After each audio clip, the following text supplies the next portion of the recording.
I got my first copy of Goldman-Cecil Medicine when I was first starting medical school. My father and mother, who are both also physicians, gave it to me, and they said that this would probably come in handy.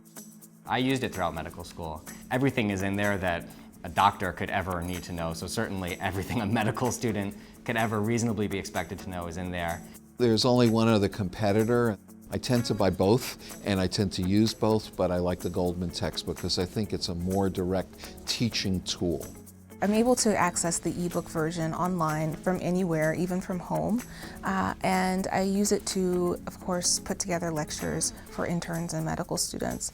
And then also when I'm on the wards, I can click through the book. If there's a great picture that I remember to show people with pathophysiology, those can always be pulled up on the e-version. Even having been a chief resident here and an attending, I'm constantly using it to, again, remind myself of key concepts of certain diseases. Instead of looking at 3 different books or 3 different websites or looking for 1,000 journal articles, I can just go to Goldman-Cecil Medicine and find it. I can't remember everything I learned from medical school, and it's nice to go back to a reference which I know is going to be accurate and know is going to be helpful. The main way that I use it, or the main way that I find it helpful, is when you have a new patient with a new disease that you're not as familiar with, then you go look it up in the textbook.